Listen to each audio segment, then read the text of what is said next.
et abondamment. Et que cette grâce soit, amen, alléluia, toujours présent dans nos cœurs. On acclame encore le nom de Jésus-Christ. Gloire à Jésus-Christ. Amen. Encore soyez les bienvenus. Amen. En ce modeste lieu ce matin. Et si nous sommes venus, nous prenons la Bible. Amen. La parole écrite de Dieu. C'est Dieu lui-même. Alléluia. Venant jusqu'à nous, tenant dans nos mains. La parole est Dieu. Amen. Au commencement était la parole était avec Dieu. Et la parole était Dieu. Amen. Et la parole fait chair. Amen. Gloire à Jésus-Christ. Matthieu chapitre 17, c'est le verset 10, le verset 10 à 11. On va d'abord lire Matthieu 25, 1 à 10. Et puis on viendra lire Matthieu 17, 10, 11. J'aimerais parler ce matin sur, je vous ai dit de lire. Hein. Avez-vous lu? Amen. Hein? Le cri de minuit. Le cri de minuit de Matthieu 25, 6. Gloire au Seigneur. Matthieu 25, le verset 1er au verset 10. Alors le royaume des cieux sera semblable à 10 vierges qui, ayant pris leur lampe, allèrent à la rencontre de l'époux. C'est très important. 5 d'entre elles étaient folles et 5 sages. Les folles, en prenant leur lampe, ne prirent point d'huile avec elles. Donc elles avaient la lampe sans l'huile. Mais les sages prirent avec leur lampe de l'huile dans des vases. Donc elles avaient la lampe et elles avaient aussi l'huile. Comme l'époux tardait, toutes s'assoupirent et s'endormirent. Au milieu de la nuit, on cria. Il y eut un cri. Voici l'époux, allez à sa rencontre. Alors toutes les vierges se réveillèrent et préparèrent leurs lampes. Les folles dirent aux sages, donnez-nous de votre huile, et quand nos lampes s'éteignent. Les sages répondirent, non. Il n'en aurait pas assez pour nous et pour vous. Allez plutôt chez ceux qui en vendent et achetez-en pour vous. Pendant que les folles allaient en acheter, l'époux arriva. Celles qui étaient prêtes entrèrent avec lui dans la salle des noces et la porte de la grâce fut fermée. Ô Dieu Tout-Puissant, nous voulons encore ce matin te dire merci. Parce que tu nous ouvres la parole. Et nous savons que là-bas, dans cette tombe, ô Dieu, le corps mort, la parole faite chair, alors le corps mort était couché dans la tombe. Et Seigneur, il n'y eut pas de résurrection. Et la parole ne se leva pas. Il n'y eut point de réveil.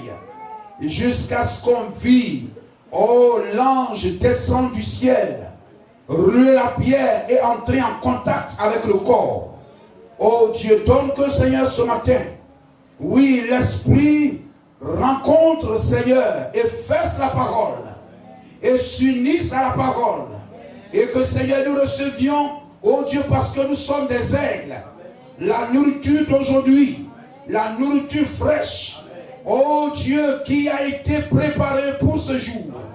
Bénis tes enfants, bénis le coup de la parole, que les entendements s'ouvrent, Seigneur, et que toute distraction fasse silence, et que le regard de nos cœurs soit fixé sur ta parole, et que l'esprit de connaissance, d'intelligence, de sagesse vienne remplir et embraser ce lieu, et que le fer soit comme David, et que nous marchions comme des soldats victorieux, et que tout territoire de la parole, comme Canaan, nous soit soumis dans le nom de Jésus-Christ. comme le Seigneur. Amen. Amen. Gloire au Seigneur. Je vais reprendre. Comme ils descendaient de la montagne, Jésus leur donna cet ordre de parler à personne de cette vision, jusqu'à ce que le Fils de l'homme soit ressuscité des morts. Les disciples lui firent cette question. Pourquoi donc les scribes disent-ils qu'Élie doit venir premièrement? Jésus répondit, il est vrai qu'Élie doit venir et rétablir toutes choses. On acclame le nom de Jésus-Christ.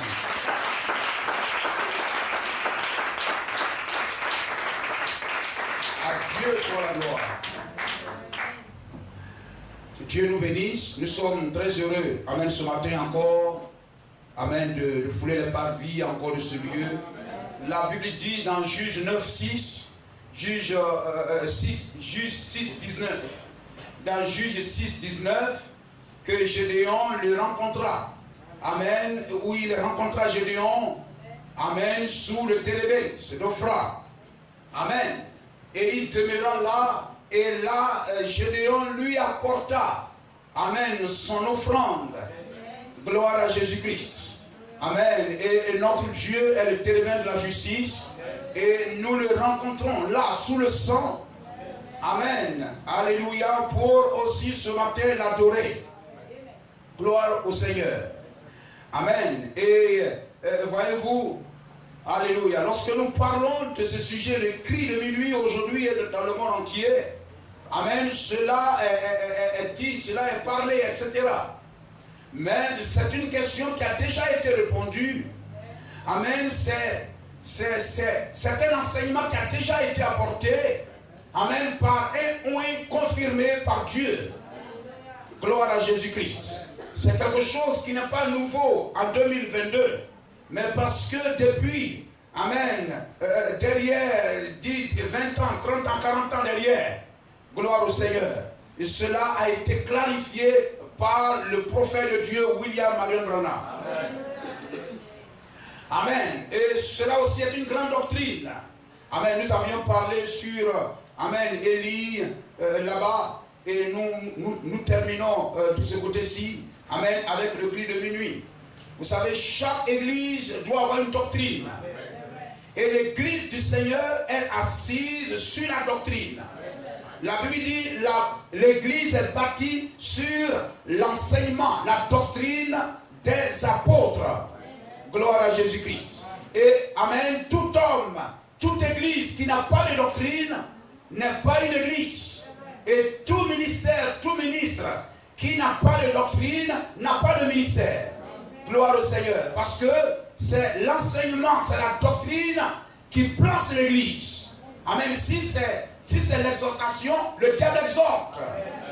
Tout le monde exhorte. Même les gens qui ne sont même pas allés à l'église, qui ne vont même pas à l'église, ils vont prendre même Dieu au mot et tout ça. Et puis vous exhortez, peut-être même à vous chrétiens, pour dire non, Dieu est bon, fais confiance à Dieu, pourtant c'est un païen.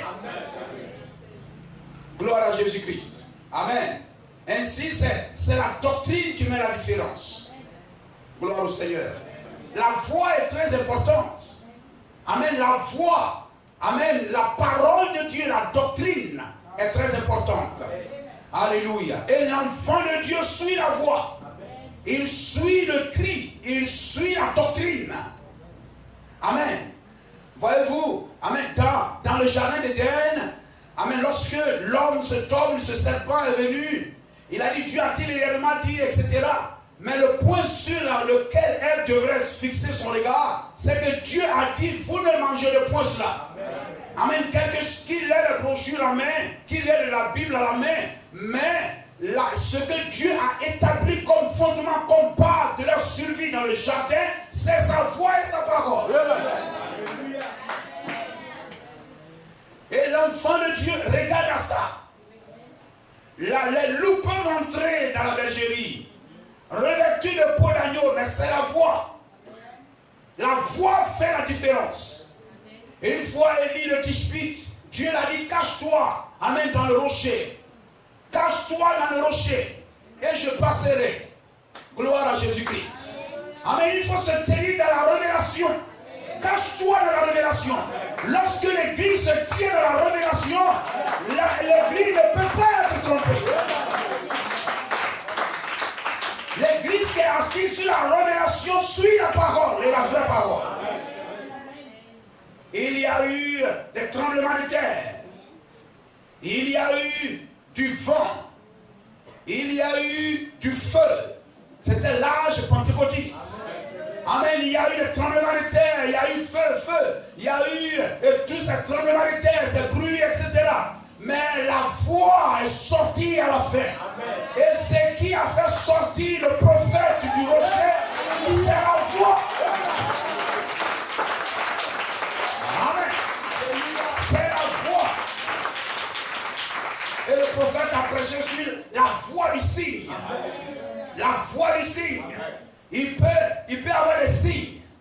Il peut avoir des miracles. Il peut avoir des miracles de guérison, de parler langue, de ceci, etc. Ça, ce sont des signes. Mais quelle est la voix qui accompagne ces signes? Matthieu 24 a produit des signes. Mais la voix était fausse. Gloire au Seigneur. Leur enseignement était faux.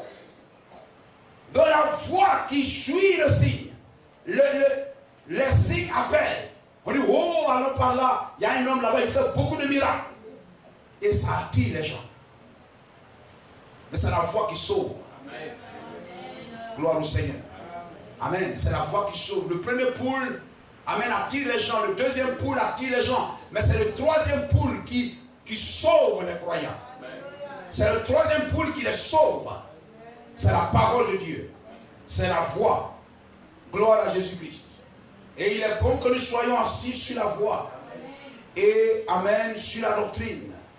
Afin que, voyez-vous, on ne soit pas trompé. N'est-il pas merveilleux? Gloire à Jésus-Christ. Amen. Le cri de minuit de Matthieu 25:6. Et selon Matthieu 25, amen, que nous avons lu tout à l'heure, juste avant la venue de l'époux, juste avant la venue de l'époux, il y a eu un cri. Amen. Nous avons lu là. Gloire au Seigneur. Au milieu, la Bible dit, elles marchèrent à la rencontre de l'époux. Et au milieu de la nuit, il y eut un cri. Amen. Et entre ce cri et la venue de l'époux, il n'y a eu aucun autre cri. Cela montre que c'est le dernier cri. Et un cri est un message. Un cri est un message. Et plus que cela, un cri est un nouveau message. Gloire à Jésus-Christ. Amen. Un cri est un message. Un cri est un nouveau message. C'est la voix de la prédication de la parole parcourant la terre. Gloire à Jésus-Christ. Amen. La voix de la prédication parcourant la terre. Amen. Annonçant un nouveau message. Gloire à Jésus-Christ. Amen. Si nous prenons Romains 10, verset 18. Allons prendre et nous allons dire au fur et à mesure. Amen. La voix de la prédication criant. Amen. Alléluia. Et voyez-vous, le message, c'est l'ensemble des prédications qui sont apportées par cet homme qui crie. C'est ce qui est appelé le message. Gloire au Seigneur. Romains 10, 18. Mais je dis, n'ont-ils pas entendu? Au contraire, leur voix est allée par toute la terre et leur parole jusqu'aux extrémités du monde. Si nous prenons Isaïe chapitre 40. Isaïe chapitre 40. Voilà, c'est cela. Une voix dit crie. Amen. Dieu même avait dit à Jérémie, va et quoi? Et crie aux oreilles de Jérusalem. Le prophète crie. Le cri identifie le prophète. Le cri montre quel prophète vient. Quel prophète est sur la scène. Lorsque vous écoutez les prédications Amen, du prophète. Quelquefois, vous-même, vous êtes presque étouffé. Une fois même, il allait faire contrôler sa gorge. Le médecin lui a dit, tout va bien. C'est-à-dire, il a été, Dieu l'a conçu dans ce but. Amen. Il crie. Gloire au Seigneur. Amen. Crier, ça c'est le prophète. Gloire à Jésus-Christ. Une voix dit crie. Et il répondit, que crierai-je?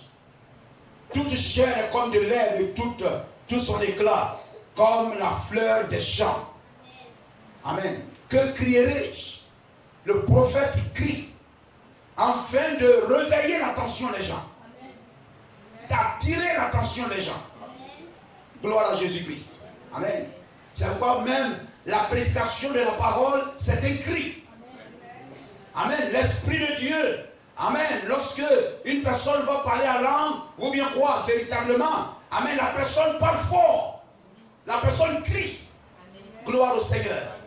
Parce que le temps de grâce est un temps d'avertissement. Et l'avertissement n'est pas une voix molle. Avertir, c'est crier. Avertir, c'est parler fort. Amen, comme menaçant. Gloire à Jésus-Christ. Et si un cri est un message, un nouveau message, la voix de la prédication de la parole annonçant un nouveau message parcourant la terre. Et le message, c'est l'ensemble des prédications apportées par le prophète pour avertir, amen, les gens. Gloire à Jésus-Christ. C'est le cri. Amen, c'est ce cri qui prépare. Le cri de la préparation. Amen. Alléluia. Que un événement est sur le point d'arriver. Gloire à Jésus-Christ. Comprenez cela? Le cri pour dire attention. Amen. Quelque chose est sur le point d'arriver. Une voix crie. Et Jean-Baptiste dit, je suis la voix de celui qui crie. Amen. Une voix crie. Préparez au désert le chemin de l'Éternel. Aplanissez dans les sentiers arides une route pour notre Dieu. Une voix crie. Gloire à Jésus-Christ. Amen. Quelquefois, voyez-vous, lorsque une personne même vous avertit, la tonalité même de sa voix est importante. Amen. Cela montre sa sincérité, la manière dont il va s'adresser à vous. Gloire à Jésus-Christ. Amen. Ainsi, dans Matthieu 25:6, amen, la voix, le cri, la Bible dit, réveillez les épouses, réveillez les vierges. Amen. On peut revenir sur cela. Au milieu de la nuit, le verset 6, Matthieu 25:6, au milieu de la nuit, on cria, voici l'époux, allez à sa rencontre. Alors toutes les vieilles se réveillèrent et préparèrent leurs lampes. Gloire à Jésus-Christ. Donc ce cri réveille. Amen. Réveilla les 10 vierges. Ce cri réveille. Amen. Les 10 vierges. Juste avant la venue de l'époux. Vous comprenez cela? Juste avant la venue de l'époux. Et ces vierges avaient leurs lampes allumées.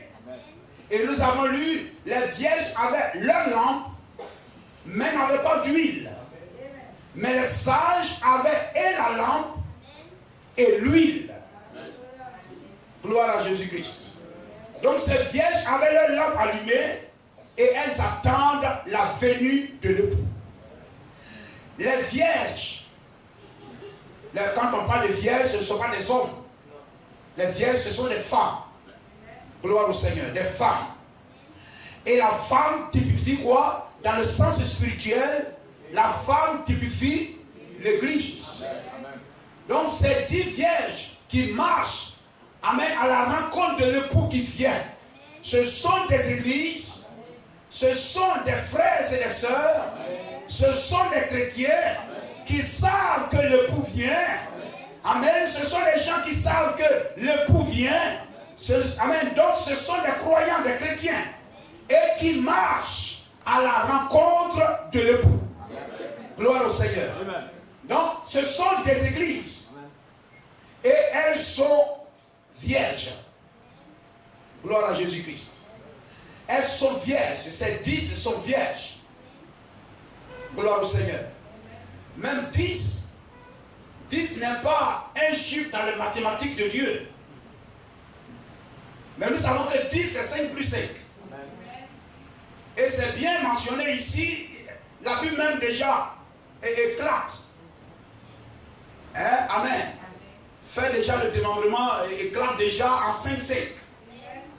Amen. Ces 10 sont composés de 5 et de 5 vierges folles et 5 vierges sages, du moins, sages. Et amen, ce qui est d'abord commun, aux deux, c'est qu'elles sont vierges, elles sont toutes les lampes, et je crois les mêmes lampes. Mais ce qui les différencie, c'est qu'il y a un groupe qui avait l'huile et l'autre n'avait pas de l'huile.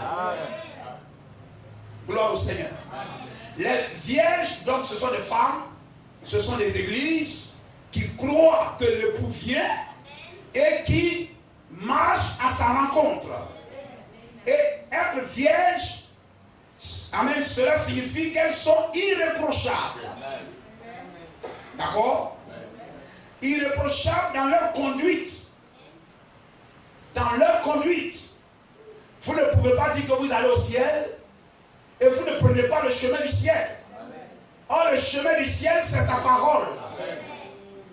Gloire au Seigneur.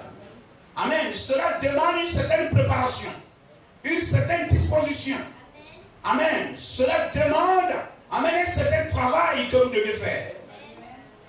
Gloire au Seigneur. Elles sont vierges, c'est-à-dire irréprochables dans leur conduite. Si nous prenons Éphésiens chapitre 5, prenons Éphésiens 5, 25 à 27. Marie, aimez vos femmes comme Christ a aimé l'Église et s'est livré lui-même pour elle, afin de la sanctifier. Par quoi? Par la parole. Donc être irréprochable, c'est-à-dire on a été sanctifié par la parole. Après avoir purifié par le baptême d'eau, afin de faire paraître devant lui cette église, grand A, grand E, glorieuse, sans tache. Vous comprenez cela? Amen. Quelquefois on compare notre vie à des petites choses, mais la Bible dit sans tache. Amen. Sans tache. Quand il faut s'examiner chaque jour, quel est l'état de ton cœur? S'examiner chaque jour. Et dans Galates 1, 6, 9, l'apôtre Paul dit, si quelqu'un prêche autre chose que ce que moi je prêche, qu'il soit anathème. Amen. C'est-à-dire, lorsque vous touchez à ce qui est contraire à ce que Paul prêche, ce qui est contraire à ce que Paul prêche, c'est quelque chose de dévoué par interdit. Et lorsque un homme touche à ce qui est dévoué par interdit, lui-même devient dévoué par interdit. Amen. Ainsi, tout ce que l'apôtre Paul dévoue par interdit, aucun chrétien de tous les âges ne doit toucher à ça. Amen. C'est pourquoi nous martelons, une femme ne prêche pas. La vie d'une femme n'enseigne pas la parole de Christ. Amen. Gloire au Seigneur. C'est quelque chose, cela lui est interdit. Cela est dévoué par interdit. Elle ne doit pas prendre cela. Si elle le prend, elle est elle-même dévouée par interdit. Et ceux qui supportent ça, c'est-à-dire vous attrapez le manteau de cette femme pour qu'elle mange cette chose dévouée par interdit, vous êtes vous-même dévoué par interdit. Amen.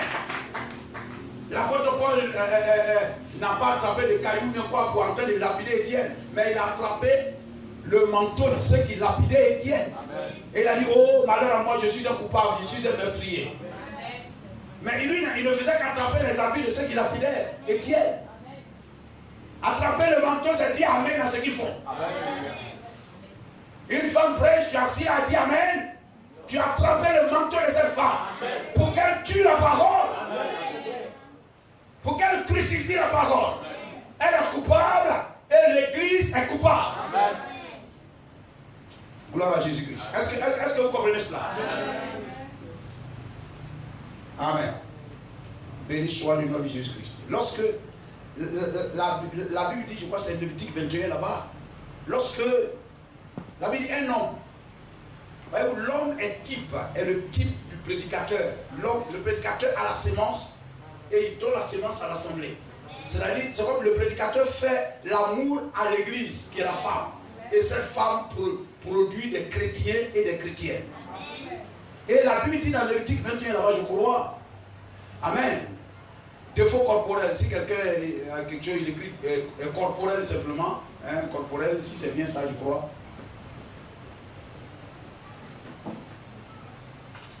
Corporel. Si un homme, la Bible dit, n'a plus de testicules. Amen. La Bible dit testicule écrasé. Cela dit quoi? Il n'a plus de sémence. Il a un défaut corporel. Donc cette personne ne prêchera plus. C'est-à-dire cet homme ne distribuera pas l'aliment sain, mais il peut manger l'aliment sain, mais il ne partagera pas l'aliment sain. C'est-à-dire vous êtes assis, vous mangez la parole. Moi je suis là, je vous distribue la parole et vous mangez. Vous comprenez cela? Ainsi celui qui a le testicule écrasé, c'est-à-dire qui n'a pas de sémence, ne distribue pas l'aliment sain, mais il peut manger l'aliment sain.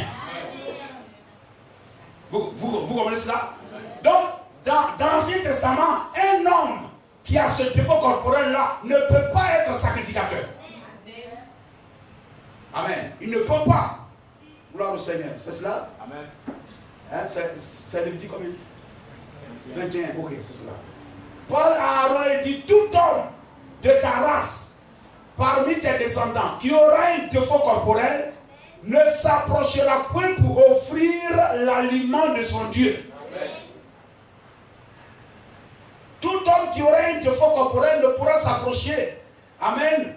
Ne pourra s'approcher. Un homme aveugle, boiteux, ayant le nez cabuche ou un membre allongé. Un homme ayant une fracture au pied ou à la main.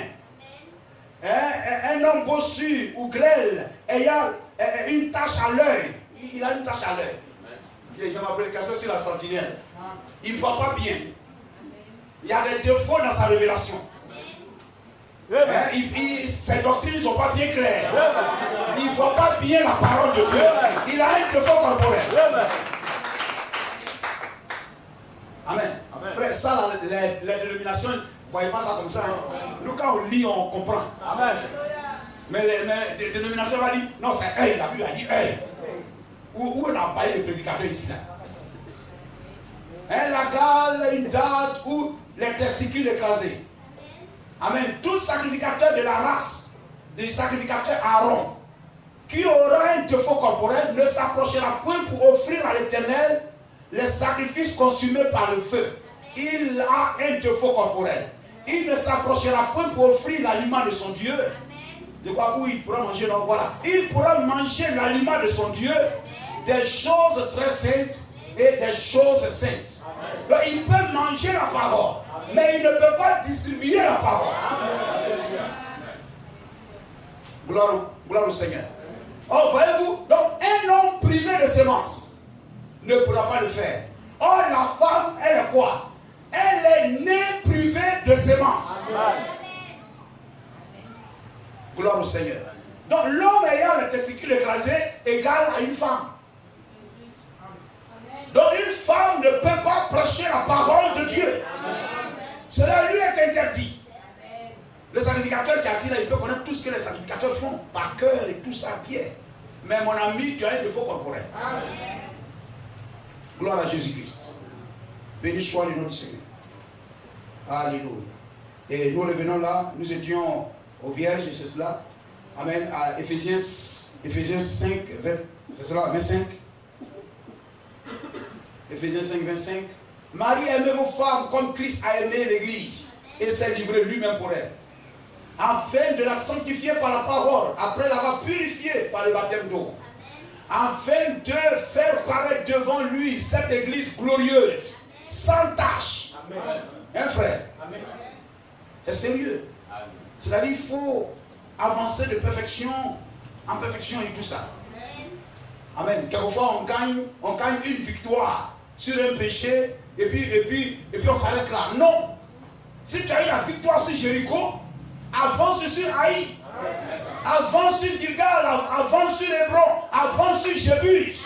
Amen. Occupe tout le territoire qui t'est livré. Toute la parole doit être sous ton contrôle. Amen, amen. Toute la parole doit être sous ton contrôle. Oui, non, j'ai pris un peu ici. Amen. Chaque bout de la parole, de la doctrine, du message qu'ils ont laissé, la Bible dit, cela est devenu des ronces et des épines. Sans tache, ni ride. C'est-à-dire comme Abraham, ta foi doit rester jeune. Amen. Toujours. Gloire au Seigneur. Amen. Les femmes, comme cette église, Amen, s'est levé lui-même pour elle, verset 6. Amen. Afin de la sanctifier par la parole, après l'avoir purifiée, verset 7. Afin de la faire paraître devant lui, cette église glorieuse, sans tache, ni ride, ni rien de semblable. Amen. C'est-à-dire, ne vous attendez pas à ce que la Bible cite ça, des détails de façon exhaustive. Exhaustive, où la Bible a dit qu'on ne doit pas faire ça là. On veut dire les choses semblables. C'est pourquoi il faut avoir l'Esprit de Dieu. Quand tu as l'Esprit de Dieu, tu as Dieu en toi. Et l'Esprit de Dieu lui-même te convainc. Gloire au Seigneur. Même quelque chose peut ne pas être écrit, mais cela est écrit en toi. Parce que qu'est-ce qui te fait, même quand tu ne vas pas à l'église ou quoi, de reconnaître que ça c'est la vérité, ça veut dire que la parole était au commencement gravée en toi. Et si tu as le Saint-Esprit, tu as Dieu lui-même. Et tu es revêtu de la nature de Dieu. Et cette nature te conduit à faire ce qui est juste et ce qui n'est pas bien. Il faut avoir le Saint-Esprit. Nous y en venons, etc. Ni rien de semblable, mais sainte et irréprochable, irrépréhensible. Vous comprenez cela? Donc c'est cela, le chrétien vierge.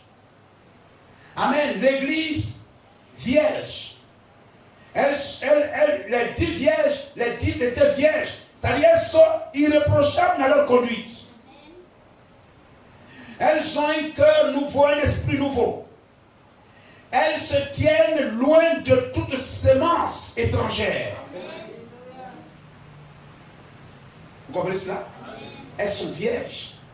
C'est-à-dire elles se tiennent loin de toute sémence étrangère. Elles se gardent. Elles ne prennent pas la sémence de n'importe qui à gauche à droite se prostituant. Mais elles se gardent vierges. Amen. Vivant loin de toute sémence. Or la parole de Dieu est quoi? La sémence de Dieu qui est sa parole. Donc, sémence étrangère, c'est une parole étrangère. C'est une doctrine étrangère. Gloire au Seigneur. Et voyez-vous, lorsque une soeur ou un frère vient au Seigneur, même si tu t'es prostitué, avorté 90 fois, mais lorsque tu donnes ta vie au Seigneur dans le baptême, et à partir du baptême, tu conserves ton corps, amen, dans la pureté, même étant marié et ayant 90 enfants dans le message, Dieu te voit toujours comme une vierge. Est-ce que vous comprenez cela? Que l'Église dise Amen.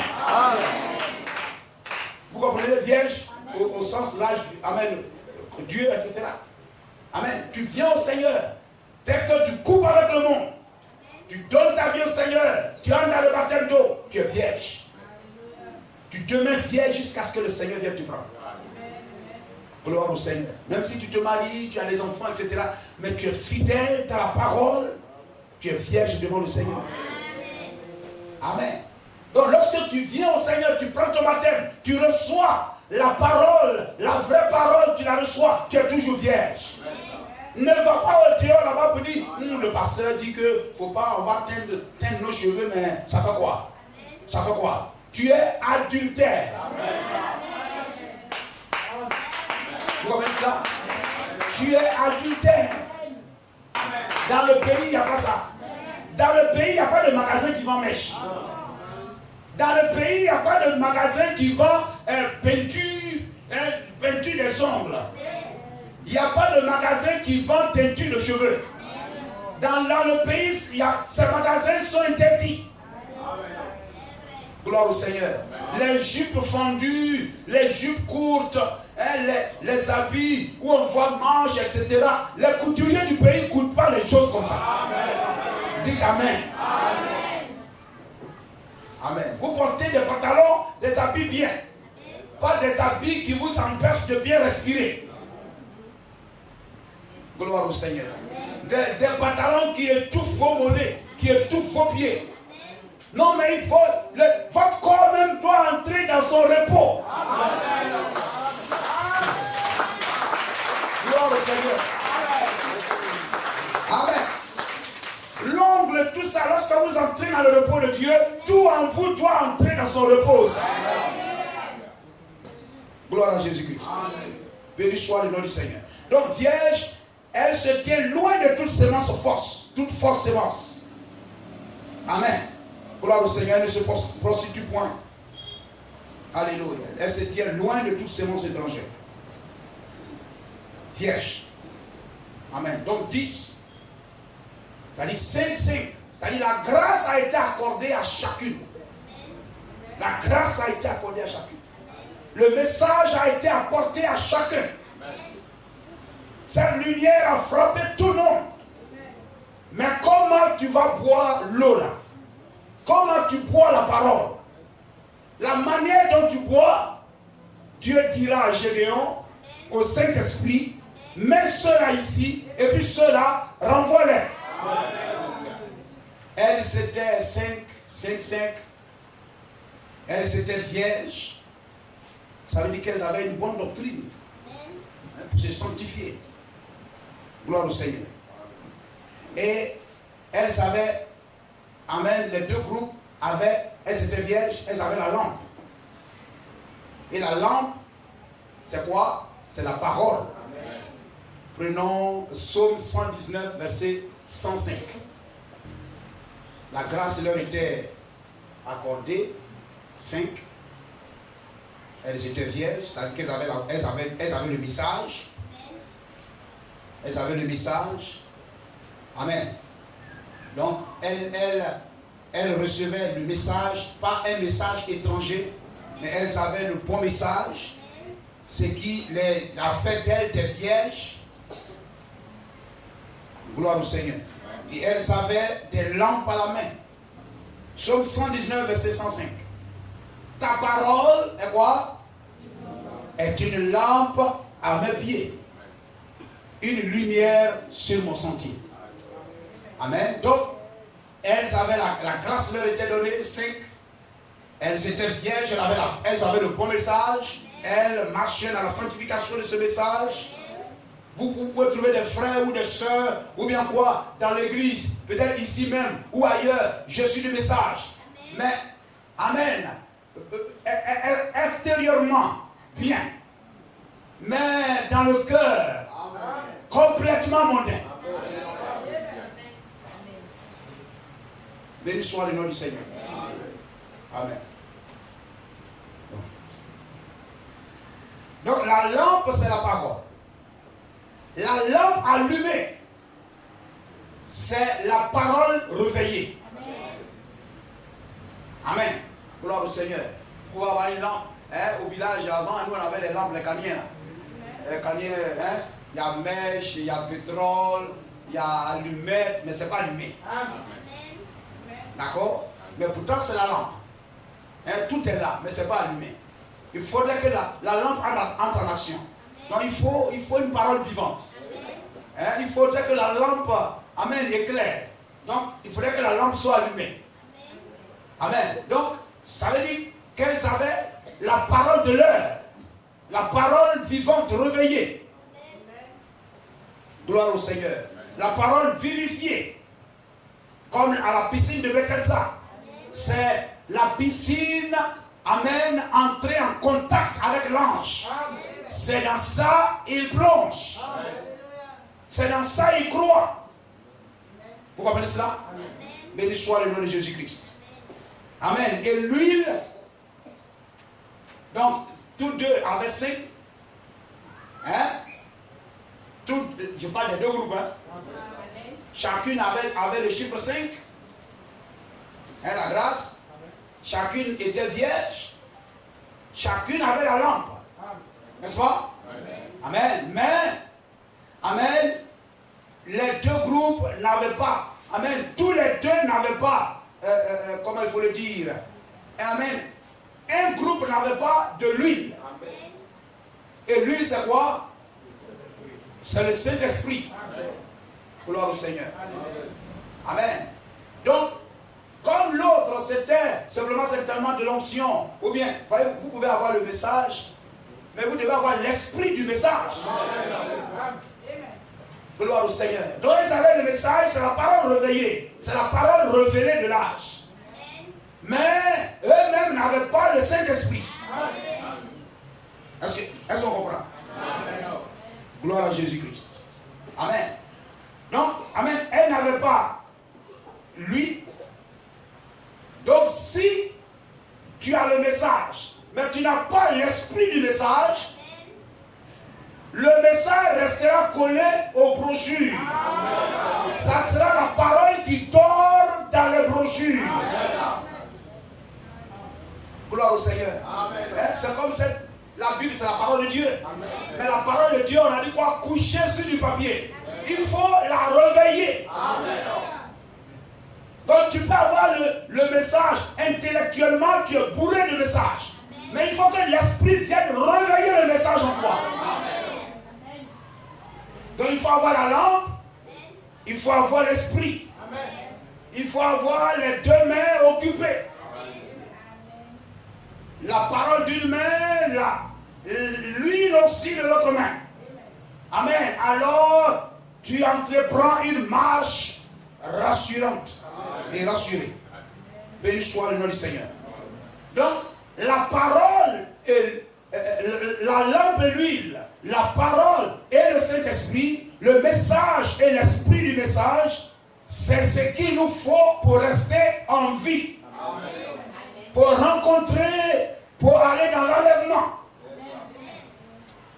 Gloire à Jésus-Christ. Sinon, nous manquerons cela. Il nous faut cela pour avoir la vie éternelle. Gloire au Seigneur. Pour que, amen, pour que nous ne manquions pas. Gloire au Seigneur. Sinon, nous avons marché zéro. Les vieilles folles ont marché zéro. À la fin de la course, elles ont été rejetées. Amen. Par la suite, il dit, Seigneur, ouvre-nous, Seigneur, ouvre-nous. Il dit, allez, je ne sais d'où vous êtes.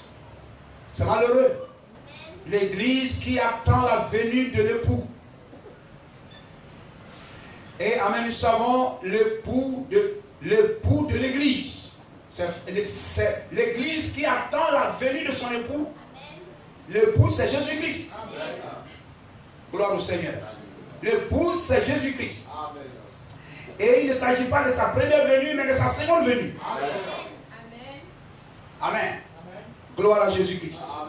Et voyez-vous, amen, le message, amen, ce cri qui a retenti dans Matthieu 25:6, amen, est le dernier cri qui retentit dans l'église. C'est le dernier cri que l'église entend et qui l'introduit dans la seconde venue de Jésus-Christ. Or, nous savons, la seconde venue de Jésus-Christ, c'est le 7e saut. Amen. Gloire au Seigneur. Est-ce que nous comprenons cela? Gloire à Jésus-Christ. Amen. Donc, le message qu'elle reçoit ici, c'est le dernier cri. C'est le dernier message qui précède la seconde venue de Jésus-Christ. Amen. Donc si c'est ce cri qu'il fallait, c'est le cri sans lequel le Seigneur ne viendra pas. Donc conformément à Actes chapitre 2, Actes chapitre 3, les versets 20 à 21, 19, 21, c'est le cri du rétablissement de toutes choses. Amen. Amen. C'est le cri du rétablissement de toutes choses. C'est le dernier cri. Ce n'est pas le premier cri. Ce n'est pas le cri de Paul. Ce n'est pas le cri d'Irénée, ni de Martin, ni de Colomba, ni de Luther, ni de Wesley. Mais c'est le cri du 7e messager. Parce qu'après ce cri, il n'y a pas d'autre cri. Hein, frère? Gloire à Jésus-Christ. Amen. Donc c'est le cri qui rétablit toutes choses. Parce que Pierre a dit, le Seigneur ne viendra pas jusqu'au temps du rétablissement de toutes choses. On a parlé de ça le dimanche passé là-bas, le rétablissement de toutes choses. C'est-à-dire quand Adam reprend le livre, quand le pouvoir perdu de l'Éden revient de nouveau entre les mains des enfants de Dieu. Quand William Branham crée l'écureuil, appelle les écureuils à la vie, c'est le retour au commencement, c'est le rétablissement de toutes choses. Gloire à Jésus-Christ. Il faut prendre Acte 3, 19, 21, on va lire cela. Vous suivez? Le dernier cri, le dernier appel, le dernier message, c'est le message du rétablissement de toutes choses. Amen. Parce que sans, le Seigneur ne viendra pas avant ça. Or, le rétablissement de la parole, le rétablissement de tout ce qui avait été perdu. Amen. C'est l'ouverture des sceaux. Amen. Vous comprenez cela? C'est la révélation de tout le mystère. Repentez-vous donc et convertissez-vous pour que vos péchés soient effacés, afin que des temps de rafraîchissement viennent de la part du Seigneur et qu'il envoie celui qu'il vous a destiné, Jésus-Christ, que le ciel doit recevoir jusqu'au temps du rétablissement de toutes choses. Amen. Donc il faut le message du rétablissement de toutes choses. Gloire au Seigneur. Amen. Donc, amen, ce cri, amen, qui est le dernier cri, ce cri qui introduit la venue de Jésus-Christ, c'est le cri de la seconde venue de Jésus-Christ. Parce que dans le 7e sceau, il y a le cri de commandement, le message de William Marion Branham. Gloire à Jésus-Christ. Donc c'est le dernier cri. Et après ce cri, le Seigneur vient. Amen. Gloire au Seigneur. Alors, c'est le cri du rétablissement de toutes choses. Amen. Amen. Le reste, nous comprenons. Or, qui rétablit toutes choses? On a lu Marc chapitre 9, hein, verset combien? Verset 11, 12, Matthieu 10 et Matthieu 17, 10, 11. Élie viendra et rétablira toutes choses. Amen. Et Pierre dit, amen, Jésus-Christ ne viendra pas jusqu'au temps du rétablissement de toutes choses. En ce moment, Jean-Baptiste est venu, il est mort, Jésus est venu, il est parti. Donc il s'agit d'un autre ministère qui doit venir. Amen, gloire au Seigneur. Donc ce dernier cri, qui est le dernier message, amen, une prédication qui va balayer la terre pour restaurer la foi, amen, de l'église, apporter le réveil dans l'église. C'est le message du rétablissement de toutes choses. Amen. Et le rétablissement de toutes choses est apporté par Élie. Amen. Amen. Et nous savons que l'église, les vierges, c'est l'église. N'est-ce pas? Amen. Les vierges, ça parle de l'église. Mais ce n'est pas Israël. Mais il s'agit des nations. Amen. Dans l'apôtre Paul et l'apôtre Pierre, disant Dieu a d'abord jeté un regard parmi les nations. Oh là là, est-ce que je peux retrouver ce verset? Acte 15, 14. Acte 15, 14. Gloire au Seigneur. Ce cri ne retentit pas en Israël, mais ce cri retentit parmi les nations, parmi les païens. Vous comprenez cela? Amen. Parce que, amen, donc il s'agit de l'épouse. Nous sommes déjà dans le message dont nous savons l'épouse est tirée des nations. Elle vient des nations. Israël, ce sont les serviteurs. Mais l'épouse, amen, les nations, c'est l'épouse. Amen. Mais pour quelqu'un qui n'est pas dans le message, il faut un verset pour qu'on le prenne pour l'amener là. Gloire au Seigneur. Vous comprenez cela? Amen. Donc, le cri. Donc, c'est le cri du rétablissement de toutes choses. Ce cri est émis par Élie. C'est-à-dire Élie, le prophète. Donc, l'Église doit recevoir un prophète qui vient avec un message, qui vient avec un cri pour rétablir toutes choses afin d'introduire la venue de Jésus-Christ. Mais ce cri retentit ou en Israël ou parmi les nations, nous savons que, étant dans le message, que si c'est l'épouse, si ceux qui vont à la rencontre de l'épouse, c'est l'épouse. Et l'épouse est tirée des nations. Amen. Mais le dénominationnel, il faudrait qu'on lui dise que l'épouse vient des nations. Dans Acte 15, 14, Simon Pierre a raconté comment Dieu a d'abord jeté le regard sur les nations pour choisir du milieu d'elles. Amen. Pour choisir du milieu d'elles. Donc, vous voyez, pour choisir du milieu d'elles, ça veut dire que ces hommes existaient déjà, mais ne portaient pas le nom de Jésus-Christ. Or, un enfant, il naît en portant déjà le nom de son père. Mais la seule personne dans le foyer qui vient et son nom est changé. Alléluia. Alléluia.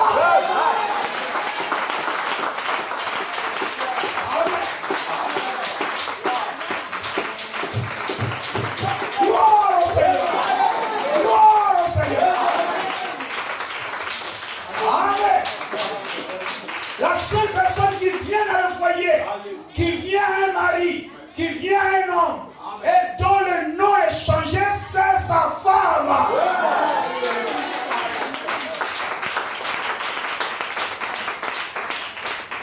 Et cette femme, ce peuple est tiré d'où? Dieu a d'abord jeté le regard sur les nations. Amen. Pour choisir du milieu des nations un peuple qui porta son nom. Dans l'épouse de Jésus-Christ ne vient pas d'Israël, mais vient des nations. Dans Élie qui rétablit toutes choses, vient des nations. Le cri retentit parmi les nations. Le dernier cri qui achève la préparation de l'épouse retentit parmi les nations. Et c'est William Marion Branham. Que Dieu vous bénisse. Gloire à Jésus-Christ. Oh, c'était de vous, amen. Gloire au Seigneur. Dans le cri de minuit, le cri de Matthieu 25:6, c'est William Marion Branham. Gloire au Seigneur. Et nous allons la voix pour dire Seigneur, merci.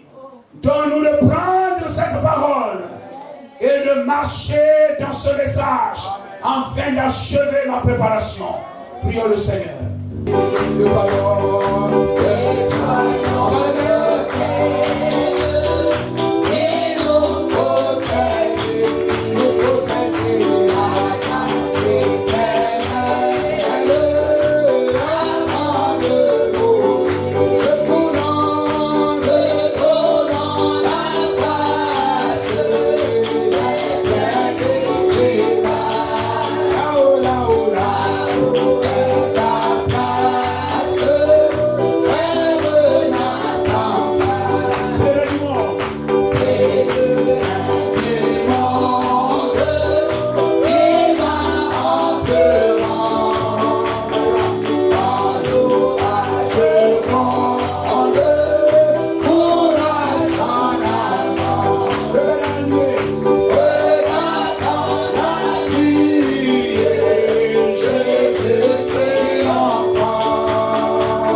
afin que nos vêtements soient propres.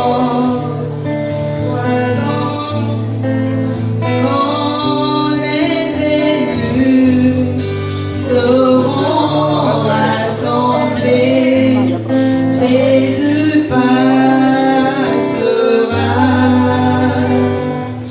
et celui qui n'est pas vêtu, lui, Jésus le mettra dehors. Les jours de noces arrivent près de nous. Les jours de noces arrivent près de nous. Soyons fidèles.